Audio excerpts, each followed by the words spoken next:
Reb Chaim Epstein related that there was someone who was suffering many difficulties in his life, and he approached the Alter Skver Rebbe in Williamsburg, and he told him, "I'm so depressed, I'm so despondent, things are so difficult."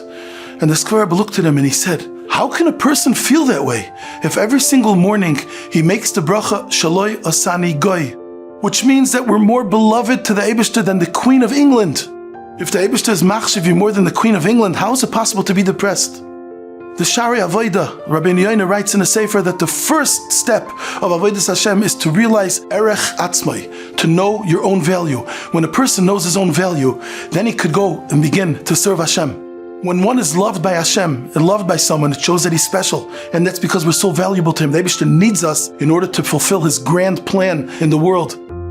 Rabbi Yossi Friedland just related to me a story that he had heard from the legendary Rabbi Hachberg.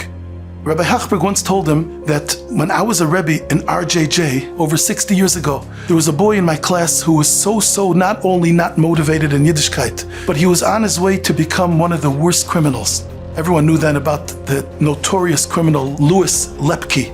He was Nebuch Yid, and he was one of those mafia members. And people said that he's on his way, Nebuch, to become a Louis Lepke. And it's taka what happened. He left yeshiva, he was gone, and he was holding people up, and he was really a criminal.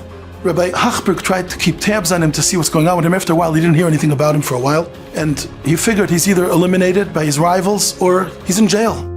Around 35 years ago, many decades later, Rabbi Hachberg found himself by the Kaisel Maravi in Eretz Yisrael, and at the Kaisel he noticed in the distance, not too far, was a man, a Yid, a Fruma Yid standing there with a wife and children.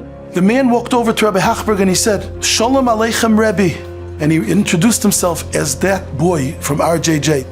Rabbi Hachberg stood there in shock. He couldn't believe it. And the man said, "I understand your shock and understand your astonishment, but let me tell you the story. In America, there were hot on my trail. I had to get away. I traveled to Israel, and over there I continued what I had done best at that time. I was holding up people, and I was living on drugs, and I was a druggie, and I was just living that kind of life of criminal. I was a felon. One day, I woke up from one of my stupors. I'm laying in a gutter. I was confused and dazed, and I'm thinking to myself, why am I here? What am I doing with my life? There's no purpose to continue living. I took out my revolver, and I pointed it to my head, and I'm ready to take my life. And suddenly, it flashed in my mind the vision of Rabbi Hachberg, and I saw you saying these words, "No matter how far a Yid will stray, the Rebbeinu Shalom will always take him back." And all I can tell you is that here I am today, a Fruma Yid with a Yiddish family. The Eibishter has such a love to Yid, and no matter how far they stray, no matter what they'll do wrong, because the Eibishter needs every single Yid, and we're more precious than what's called those days the Queen of England. How important it is that we are revealing Kvod Shamayim from everything that we do, every little act, every nisayon that we're oimid in.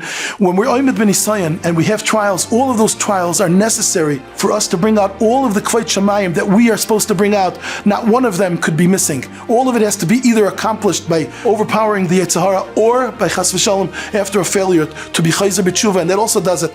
And we have these opportunities all the time. And every minute the Eibishter loves us more than the Queen of England because he needs it for us to be Mekayim his Ratzon. When we think about our huge value and the love of Hashem for us, it'll help us take the steps forward no matter how difficult things really are.